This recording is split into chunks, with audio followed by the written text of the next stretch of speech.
Dealing with post-show cravings or post-diet cravings. First off, you're going to have them and they're going to be brutal. Just be prepared. Here's 5 ways I dealt with my post-show cravings to not give in to them and have a really successful reverse out of my prep. Number 1, and this is super important, make sure you enjoy every single meal on your meal plan. I have 5 meals in my meal plan and I cannot pick a favourite one. I look forward to each and every one. And this really helps because I don't really want to go off plan.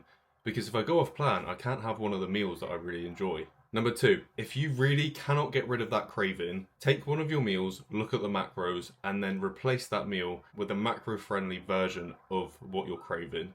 So for example, I've done this loads. If I'm craving a burger, I will take the macros from one of my meals, replace those macros, bring in things like bagels, I'll cook my beef in the air fryer, I'll use a reduced fat cheese, I'll mac the macros up to the meal that I'm replacing it with, and it does help the craving. Is it going to be the same as having like a Five Guys? No, but it will help the craving. Number 3, when you're really struggling, remember how long and how hard you worked to get to this point. And now you've put your body in a situation where it's super sensitive to food.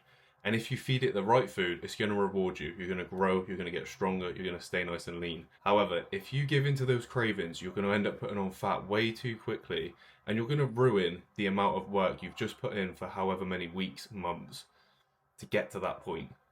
That should be enough motivation for you to just stick on plan. Keep that in the back of your mind always, especially when you start craving really bad. Number 4, how serious are you actually about bodybuilding? You'll know how important this phase is to set up a really successful off season and make the improvements you need to make. And that will be enough motivation for you to just not give in to cravings, to just have a little bit of willpower. And number 5, if you do give into a craving, do not punish yourself.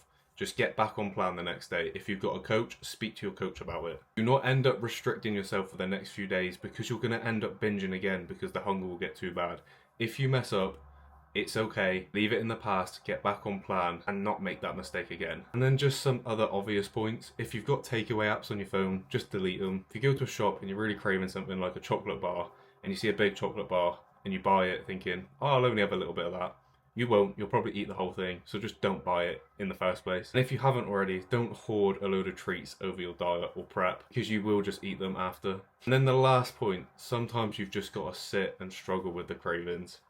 It's hard, it's very hard, but bodybuilding is a hard sport, and that's why we do it. So if you're going into a post-prep or a post-diet phase, I hope some of these tips help, and if they have, give me a follow.